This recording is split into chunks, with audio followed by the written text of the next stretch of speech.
एक दफा का जिक्र है कि जंगल में लियू नाम का एक जवान शेर रहता था। लियू एक मेहरबान और नर्म मिजाज शेर था, लेकिन वो अपनी उम्र के लिहाज से भी बहुत छोटा था। फखर में दूसरे शेर अक्सर इसका मजाक उड़ाते थे क्योंकि वो बहुत छोटा था। एक दिन हया का एक गिरोह जंगल में आया। हाइना बड़े और घटिया थे और उन्होंने दूसरे जानवरों को धमकाना शुरू कर दिया। लियू जानता था कि डरने के बावजूद इसे मदद के लिए कुछ करना है। लियू हाइनास के पास खड़ा हुआ और उनसे कहा कि दूसरे जानवरों को अकेला छोड़ दे। हाइनास लियू की हिम्मत से हैरान हुए और वो पीछे हट गए।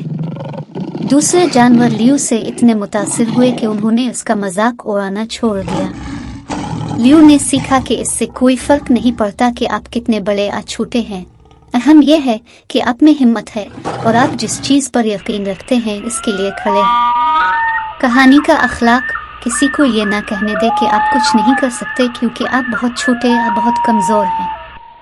अगर आप में हिम्मत और अज़्म है तो आप कुछ भी हासिल कर सकते हैं। यहाँ शेर के बच्चों की एक और कहानी है। शेर और चूहा। एक दफा का जिक्र है कि एक शेर जंगल में सो रहा था कि एक छोटा चूहा उसकी दम से भागा। शेर शुरू से उठा और चूहे को खाने ही वाला था कि चूहे ने रहम की भीख मांगी। बरा करम मुझे छोड़ दो, चूहे ने कहा। मैं बहुत छोटा हूँ तुम्हारे लिए खाना बनाने के लिए। शेर हंसा। मैं तुम्हें क्यों छोड़ूं? उसने पूछा। तुम एक छोटे से चूहे के सिवा कुछ नहीं हो, लेकिन मैं आपकी मदद कर सकता हूँ, चूहे ने कहा। एक दिन आपको मेरी मदद की जरूरत पड़ सकती है और मैं आपको बदला दूंगा। शेर ने चीख मारी।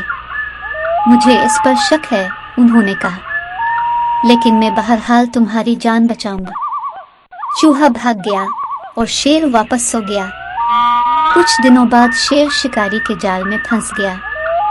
इसने गिरजाया और जिदोजहद की, लेकिन वो आजाद ना हो सका। इतने में चूहा भी साथ आ गया। मुझे पहचानते हो माँ? उसने कहा। मैं वो चूहा हूँ जिसे तुमने बचाया है। अब तुम्हारी मदद करने की मेरी बारी है। माँ उसने जाल में घोंप दिया और शेर आजाद हो गया। शेर इतना शुक्रगुजार था कि उसने चूहे को अपनी पीठ पर सवार होने दिया। शुक्रिया, शेर ने कहा। तुम सच्चे दोस्त हो। कहानी का अखलाक छोटी से छोटी मखलूक भी मददगार हो सकती है। कभी भी किसी के साइज के हिसाब से फैसला ना करें।